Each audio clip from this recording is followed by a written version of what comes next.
Halo semuanya, perkenalkan, saya Ahmad Fauzan Mataza Putra dari Niaga A ingin mempresentasikan hasil UTS saya untuk mata kuliah Analisis Bisnis.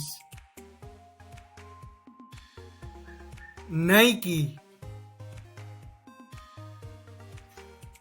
Nike merupakan produsen sepatu, pakaian, dan alat-alat olahraga terbesar di dunia yang berasal dari Amerika Serikat. Nike memiliki 9 kategori produk, yaitu running, basketball, the Jordan Brand, football, men's training, women's training, sportswear, action sports, dan golf. Tentunya produk dari Nike ini tersedia untuk pria, wanita, serta anak-anak. Kini Nike telah memiliki toko yang tersebar di lebih dari 110 negara, telah memiliki 612 pabrik untuk produksi, dan memiliki 1.023.020 orang pekerja yang tersebar di banyak negara. Selanjutnya, identifikasi model bisnis akan dilakukan dengan menggunakan Business Model Canvas. Hal ini digunakan untuk memberikan gambaran mengenai bisnis sehingga kinerja yang dihasilkan maksimal. Untuk key partners, Nike bekerja sama dengan investor, atlet dan selebriti, turnamen atau liga, brands portfolio, distribution network, dan yang terakhir supplier. Untuk key activities, Nike melakukan inovasi dan mendesain sepatu, manufacturing, ekspansi retail, produksi dan distribusi, dan yang terakhir melakukan negosiasi untuk mengendorse atlet. Mengenai key resources, kunci sumber daya dari Nike adalah dari brand itu sendiri. Mengenai value proposition, Nike memiliki berbagai pilihan perlengkapan olahraga dan kasual yang berkualitas, kemewahan yang ditransfer oleh atlet terkenal, serta konsep personalisasi yang unik. Pada customer relationship, Nike memiliki membership club yang menyediakan akses perlengkapan eksklusif, pengiriman dan pengembalian gratis, custom product, dan yang terakhir pakaian dan perlengkapan fashion. Untuk channels, Nike menggunakan endorse, retail, website, app, dan social media. Customer segments pada Nike juga terdiri atas professional atlet, mass market, dan workout enthusiasts. Pada cost structure, pengeluaran dilakukan untuk branding dan marketing, sponsorship dan endorse, manufacturing, retail produksi dan distribusi, pembangunan teknologi, dan penelitian. Sedangkan untuk pemasukan atau revenue streams berasal dari penjualan produk, yakni sepatu, pakaian, alat-alat, dan aksesoris olahraga. Untuk menganalisis internal perusahaan, Nike dapat menggunakan SWOT supaya memaksimalkan kekuatan, meminimalkan kelemahan, mengurangi ancaman, dan membangun peluang-peluang di masa depan. Analisis SWOT. Untuk strength, Nike memiliki core brand yang kuat.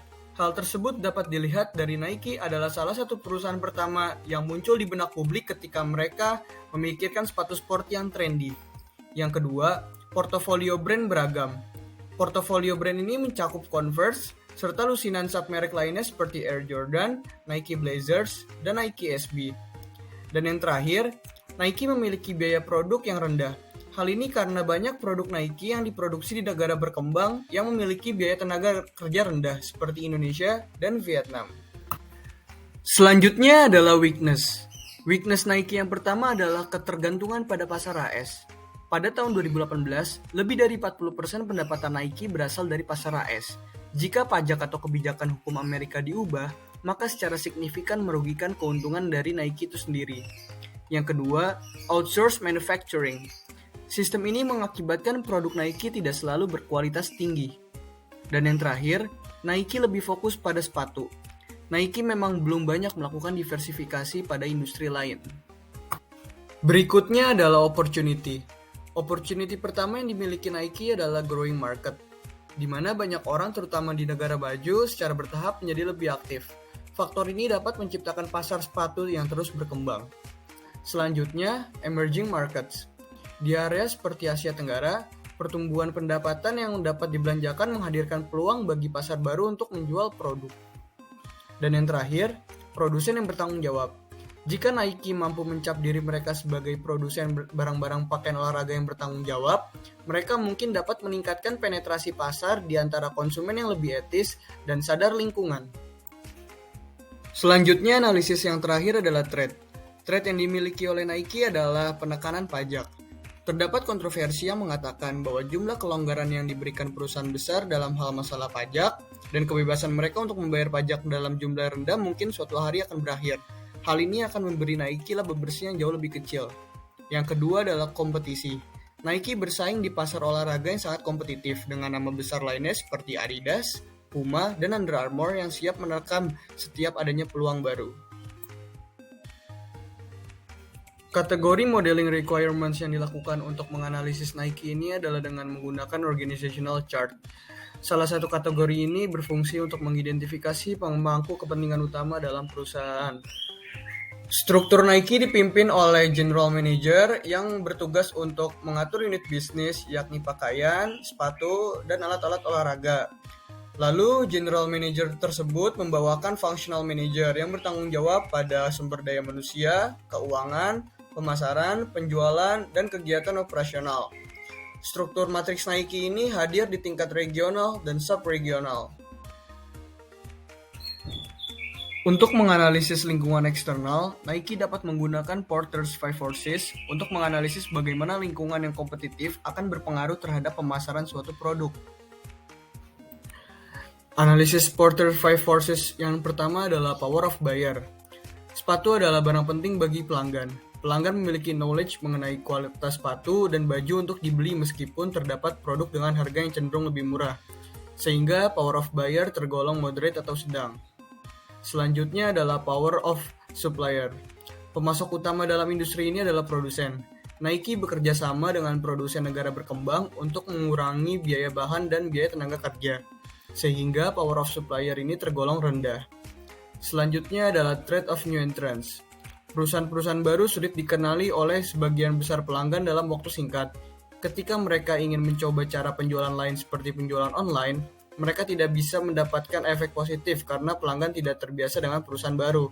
Sedikit dari mereka akan mengambil resiko untuk mencoba cara-cara baru, sehingga threat of new entrants terbilang high. Selanjutnya adalah threat of substitutes. Merek pesaing seperti Adidas dan Under Armour menghasilkan produk yang serupa atau serasi. Selain itu, ada banyak merek di pasar internasional dan lokal yang memproduksi sepatu dengan harga yang lebih murah dibandingkan Nike. Merek-merek ini menyediakan produk pengganti Nike dengan harga yang lebih rendah, sehingga threat of substitutes tergolong moderate atau sedang. Yang terakhir adalah competitive rivalry. Industri olahraga memiliki tingkat persaingan yang kuat.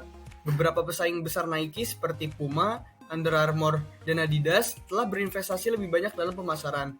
Secara keseluruhan, competitive rivalry ini dalam olahraga adalah low. Setiap perusahaan pastinya memiliki supply chain management. Begitu juga pun sebaliknya untuk Nike. Supply chain management ini berfungsi untuk mengetahui alur perubahan bahan baku menjadi bahan jadi yang dibutuhkan oleh konsumen. Pada proses supply chain management Nike, tahap awal dimulai dari design and development yang mengikut sertakan atlet dalam pelaksanaannya. Pada tahap ini, Nike akan berkonsultasi dan meminta pendapat kepada atlet mengenai sepatu, pakaian, dan alat apa yang nyaman digunakan untuk berolahraga. Nike akan mendesain semaksimal mungkin untuk nyaman digunakan oleh pelanggan. Setelah tahap design and development, selanjutnya adalah tahap manufacturer. Di sini, Nike akan mengubah desain produk menjadi barang jadi yang siap untuk disalurkan kepada konsumen. Proses produksi ini biasanya dilakukan di pabrik. Setelah proses produksi selesai, Nike beranjak untuk mendistribusikan produk tersebut untuk sampai ke tangan konsumen. Untuk penjualan online, maka distribusi tersebut akan langsung ke tangan konsumen. Namun, untuk penjualan offline, distribusi akan mengirim ke wholesale atau gudang penyimpanan. Dari wholesale tersebut, nantinya retailer akan mengambil produk untuk siap dijual kepada konsumen. Melalui proses analisis ini, dibutuhkan sebuah rekomendasi strategi agar Nike dapat terus bersaing dan mempertahankan pasarnya.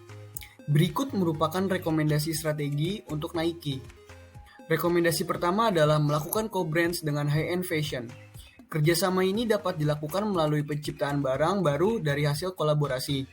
Co-brands dapat memberikan manfaat untuk membuka pasar baru dan memberikan rasa curiosity kepada konsumen mengenai produk. Nike dapat berkolaborasi dalam bentuk yang pertama, Nike Air Max X Gucci, yang kedua, Jordan 4 X Hermes, dan yang terakhir, Nike SB X LV. Selanjutnya, rekomendasi kedua adalah kolaborasi dengan up-and-coming athletes. Nike bisa membuat signature shoes kepada atlet terkait untuk mereka gunakan dalam pertandingan. Strategi ini dapat meningkatkan brand awareness Nike semakin kuat. Contoh atlet yang dapat diajak kerjasama adalah Haaland pada sepak bola, Luka Doncic pada bola basket, dan Patrick Cantlay pada golf. Rekomendasi ketiga adalah Nike dapat menciptakan connectivity with technology yang terdapat pada produk sepatu mereka. Perusahaan dapat membuat sepatu yang memiliki sensor untuk melakukan konektivitas dengan handphone. Nike dapat bekerja sama dengan Apple dan Samsung, sehingga sepatu mereka dapat dihubungkan pada ponsel pengguna untuk menghitung kecepatan berlari dan menghitung jumlah langkah. Rekomendasi terakhir atau yang keempat adalah dengan optimalisasi metaverse. Nike dapat membuat dunianya sendiri, memproduksi sepatu, serta membuat sebuah toko untuk berjualan di metaverse. Sekian analisis bisnis pada brand Nike. Kurang lebihnya mohon maaf. Terima kasih.